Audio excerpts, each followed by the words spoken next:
عراق میں ایک یونیورسٹی میں تقریب کے دوران کچھ خواتین سٹیج پر تھیں اور پرفارمنس کے دوران ان نے برقع پہنا ہوا تھا، اور آہستہ آہستہ انہوں نے پرفارمنس کے دوران ہی وہ برقع پہلے نقاب اتارا اور پھر اپنا جو برقع انہوں نے پہنا ہوا تھا وہ انہوں نے اتار کر یوں پھینک دیا،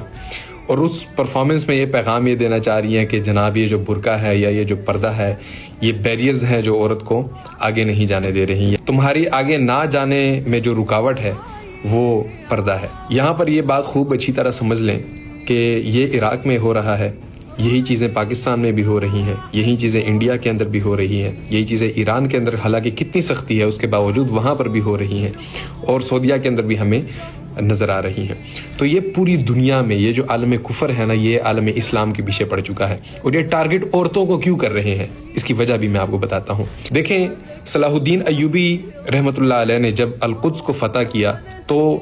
تمام جرنیلوں کو لایا گیا وہاں پر گرفتار کر کے۔ صلاح الدین ایوبی کے سامنے جب تمام جرنیل کھڑے ہوئے تو اس میں سے ایک جرنیل برنس نے صلاح الدین ایوبی علیہ الرحمہ کو یہ کہا کہ اے صلاح الدین ایوبی، یاد رکھنا ہم تم مسلمانوں کی ایک ماں کو بھی اس قابل نہیں چھوڑیں گے جو کہ دوبارہ کسی صلاح الدین ایوبی کو جنم دے سکے۔ یعنی اس نے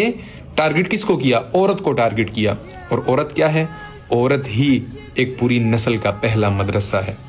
عورت ہی وہ مدرسہ ہے جس سے ایک غیرت مند اولاد پروان چڑھتی ہے۔ اگر اسی عورت کا مدرسہ ہی بگاڑ دیا جائے، اسے بے پردہ کر دیا جائے، اس کے اندر سے وہ دینی حمیت اور غیرت نکال کر باہر پھینک دیا جائے، تو اس عورت کے مدرسے میں پڑھنے والا جو بھی بچہ ہوگا وہ کبھی بھی بہترین مومن مسلمان اور غیرت مند شخص بن کر نہیں ابھر سکتا۔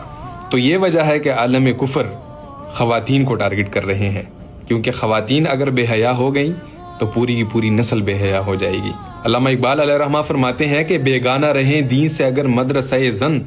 ہے عشق و محبت کے لیے علم و ہنر موت۔ اس بے حیائی کے بڑھتے ہوئے عالم کو علامہ اقبال نے دیکھ کر تمام مسلمان نوجوانوں کو یہ پیغام دے دیا تھا، یہ دعا دے دی تھی کہ حیا رہی نہ زمانے کی آنکھ میں باقی، خدا کرے کہ جوانی تیری رہے بے داغ۔